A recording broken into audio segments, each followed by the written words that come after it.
Today I want to focus on best practices for handling snakes and what I consider to be the top 7 rules to live by when working with them. Knowing these rules will help you develop a better bond with the animal and allow you both to have a better experience. Also, did you know that snakes can learn and respond to training just like other animals? It's true. So we'll also talk about a couple of training techniques for both snakes and humans that will help you and the snake stay safe and happy in your interactions with each other.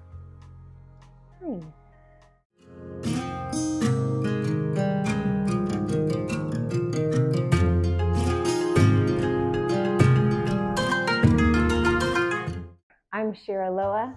This is O'Lauren, the Dumeral's boa, and welcome to Snake Therapy, where we explore the fascinating world of snakes from a unique angle, learning about them while reflecting on how developing relationships with them can benefit our own mental and emotional health. If you've never handled a snake, you might not know that it can actually be one of the most soothing and calming activities ever. I know this from years of keeping snakes, and I witness it all the time through my work with an animal therapy nonprofit called The Little Zoo. We work with people of all ages and walks of life, and I regularly watch people go from being terrified of snakes to thanking me and saying it was an amazing, even life-changing experience to get to hold one. But snakes are not naturally conditioned to being handled by humans. In general, most experts would say that snakes tolerate handling as opposed to enjoying it. But I know that many of my snakes actually do enjoy it, and I know this by how they respond to me and how their personalities have developed as I've worked with them over time. Witness the chin rub.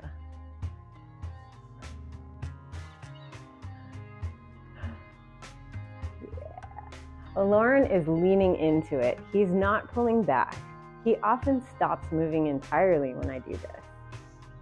I also can tell that they like it because sometimes they even seek out my touch or calm down when I act or touch them in a certain way. Now, like any animal, snakes that aren't used to being touched may need some time to get used to it, while others, like O'Lauren here, may be totally fine with it from the start. Either way, you want to start off the relationship by establishing trust. How do you do that? By showing them that you're not a threat. Establishing trust opens the channel for a bond between snake and human, just as it does between one human and another. I will note, just like there are some cats that just never like being picked up, some snakes may never warm up to being handled. It's important to have patience and put in the work to try to establish that trust, but you can't force it. I have one snake that after years of trying, still just doesn't seem to like it. I haven't given up on him, but I don't handle him that often anymore to reduce the stress it seems to cause him. Can't win them all. So let's go down that list of top rules to live by, and then we'll explore them in more depth. Those are: number 1, understand their body language. Number 2, teach them what to expect from you. Number 3, don't approach them from above or hover over them. Number 4, be calm. Number 5, be supportive.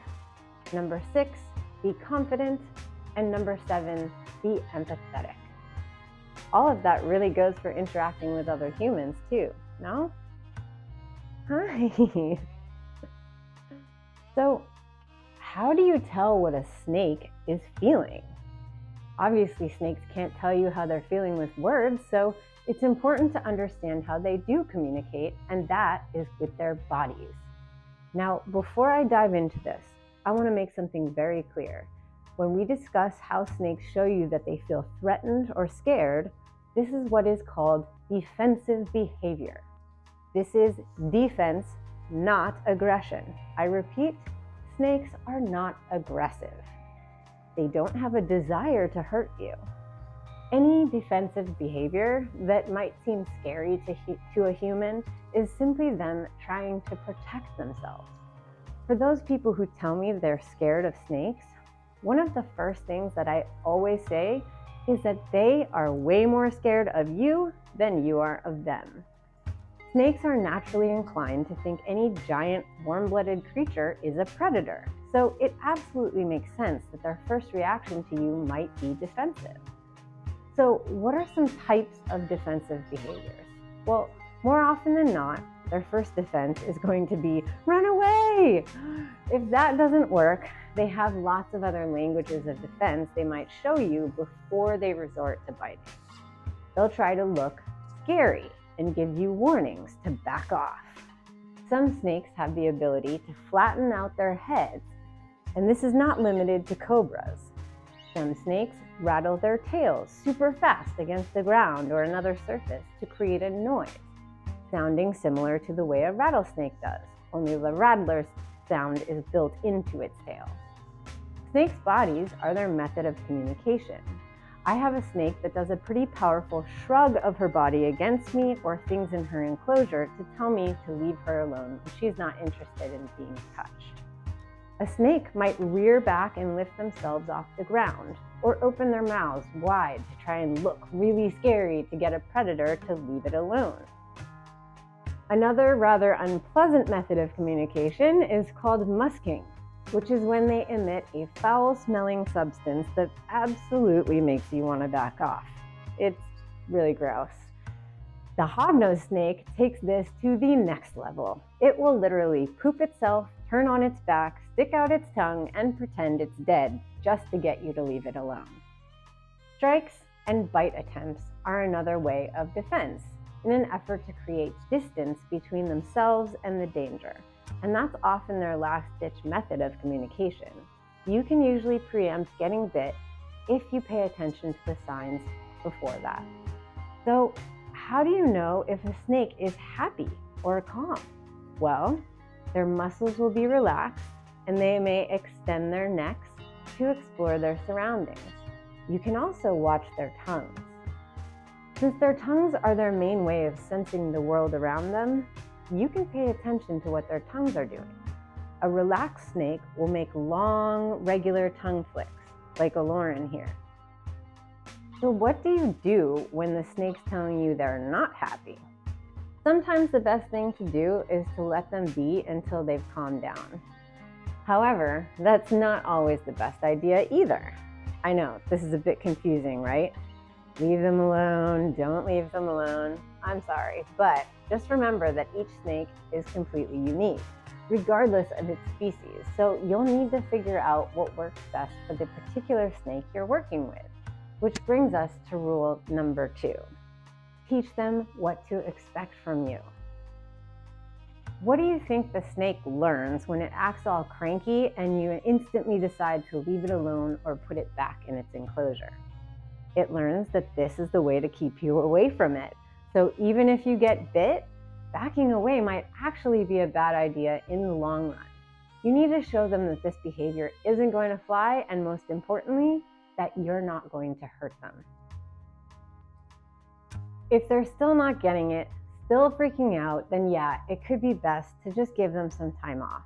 When snakes are on the defense, they're stressed. Stress can actually cause them to stop eating or have other health problems. So it's important to not stress the snake out too much. Try being consistent and present for a little while and then let them be and try again later. Regular 10 to 15 minute handling sessions over the course of time will help the snake get used to you and learn that you are not a threat. And they'll stop acting defensively. Thank you. Even if the snake is used to being handled, it's important to understand how to make them feel safe and comfortable with you. So how do you teach a snake what to expect from you so you can reduce the probability of defensive behavior? This one might surprise you a bit. Open the enclosure, talk to them, tap around, or gently touch their bodies until they know you're there. And then don't pick them up. Just close the doors and leave them alone. Sound silly? Well, this teaches them that the doors to their enclosure don't only open for feeding or for handling. It shows them that you are a consistent presence, but not a threat. nor are you just a rodent vending machine. Show them what your presence looks like without expecting anything from them. Another one, let them choose to be handled. Yep, this one surprised me too at first. Show them you're there, and then let them come to you. This won't work for all snakes, but at least give them the opportunity to work through their fear and develop an interest in you without forcing them into it. I have snakes that regularly show me that they're interested in hanging out. They come to me when I open the doors, or they wait at the doors and come out as soon as I open them. We have established an incredible bond of trust, and I gotta say, it makes me smile every time. Another one, regularly handle them. If you don't handle a snake for 6 months and then suddenly decide to do so out of the blue, most likely they'll be totally unprepared and on the defense, or just think it's feeding time and your hand will be the target. Hook training. This is when you use a snake hook to gently stroke them a few times just before you actually take them out.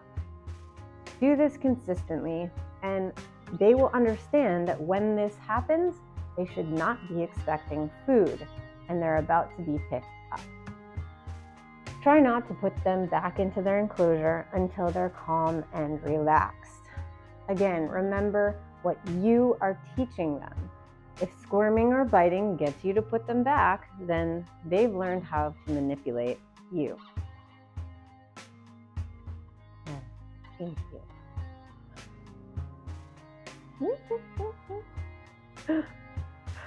Thanks, Lauren. Yeah, I love you too. So let's talk about how to approach and pick up a snake. Remember rule number 3? Don't hover over them. A snake's natural predators often come from above, so don't act like a predator. This is why top opening enclosures are not the best idea for snakes, even though they're very commonly used. Trust me, just spend some extra money and get a front opening enclosure.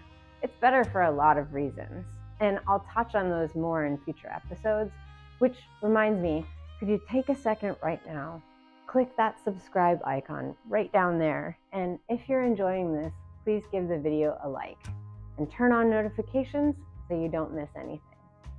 Okay, back to business. The best way to pick up a snake is by the center of its body and to make sure you're not reaching towards its face. Just imagine for a moment that you are snug in your bed and then all of a sudden you open your eyes to a giant's hand coming at your face. Granted, snakes' eyes are always open, but you get my meaning. Then imagine that you have no arms or legs to protect yourself with. How would you react? You'd probably try to squirm away, or you'd use the only method of protection you could, which is your mouth. So come at them from an angle or the side of their bodies and not at their heads. And touching them a little first to let them know you're there is a good way to avoid them being startled, stressed, or defensive. Now, taking them out of their enclosure is a little bit different than simply handling them. Think about it this way. A snake's enclosure is their safe space, so they may feel threatened by being grabbed out of it. They are also used to food coming into that enclosure, so it's very possible that if you approach them incorrectly or don't pay attention to their body language, you might end up getting bitten in a feeding response. Remember, this is not aggression. Snakes only bite for 2 reasons: for defense against a threat or to eat. Learn what their hunting behavior looks like. A snake that is hyper-focused on you, perhaps hovering itself off the ground a little bit and making short, rapid tongue flicks, is showing you hunting behavior. Just remember, snakes act differently in general when they are in their enclosures because it's their safe space. So even if the snake seems a bit nervous and squirrely when you pull them out, most likely they'll calm down pretty quickly afterwards, especially if you've established that trust with them and they know nothing bad is going to happen when you hold them. Oh, and when you're taking them out of their enclosure, don't grab them forcefully or pull. If they wrap their tails around something in the enclosure to try to stay put, don't yank them. You can try tickling their tail or other parts of their bodies where they're gripping something. And as long as you're supporting their body in other places, this often induces them to release their grip without any tugging or battling. Hi. Are you sleeping?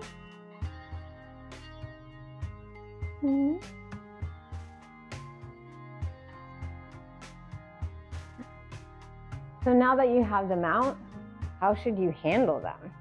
Well, remember those rules to live by? Number 4, be calm. Skin-to-skin contact means that you and the animal feel each other. They can sense your energy. If you're all sorts of anxious, they're going to feel anxious too. So don't move around a lot. You need to be the solid, unwavering tree so they don't think they're going to be eaten or fall. Which brings us to number 5, be supportive. Once you have them in your hands, make sure you support them in 2 places of the central part of their body.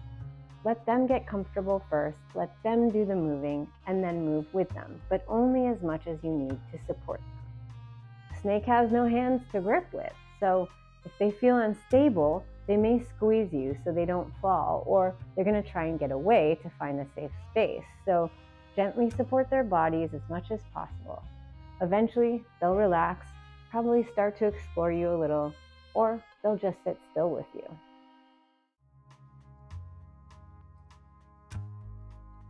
As Clint from Clint's Reptiles loves to say, when you're a noodle with a head, the world is a scary place. Side note, if you don't know who Clint is, please go check out his channel. He's one of the absolute best in class of content creators in the reptile community. There's a link to his channel right up there. But seriously, he's pretty much my hero, and his content is enjoyable whether you like reptiles or not. Anyway, tiny noodles, as in baby snakes, are much more vulnerable, so they're usually more jumpy or nervous than older snakes and are often extra head shy. Remember that giant's paw analogy? Don't try to pet their heads or wave your hands near their heads to avoid startling. Except when you're a Lauren, because he never is fazed by that. You can get them over being head shy with time, patience, and all those techniques I mentioned earlier. Start by gently stroking their bodies until they're calm and accustomed to your touch.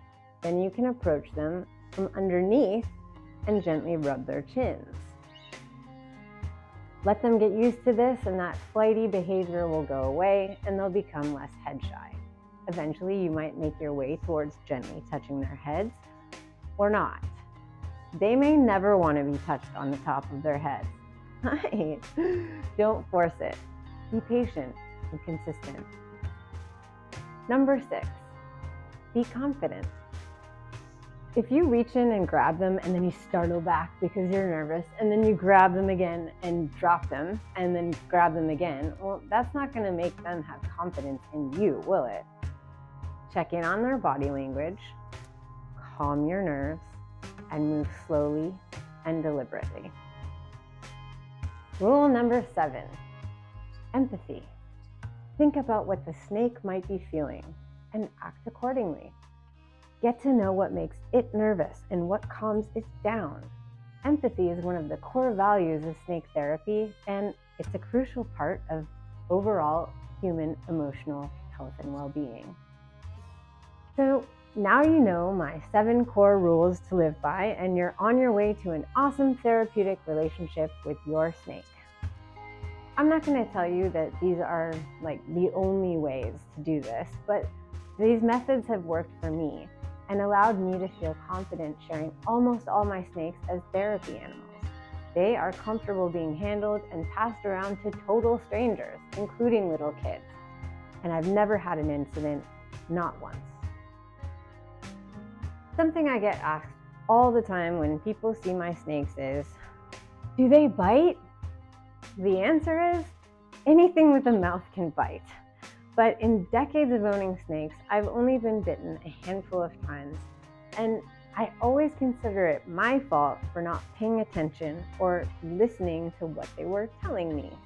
I wouldn't allow 4-year-old children to handle my snakes if I didn't have confidence that they are extremely unlikely to bite. But I also watch them and pay attention when they're being handled. So, does it hurt to get bit? Well, that depends on the snake and the type of bite. Defensive bites often happen so fast, they're over before you even know what happened. If you have a very large snake, it might hurt a little, but most snakes common to the pet trade don't have very large teeth, so you might not even feel pain, just surprise. You might be a little sore, and sometimes snake saliva can contain an irritant, not venom, that makes the wound sting or itch a little, but that goes away pretty fast. Feeding response bites, though, those can be different.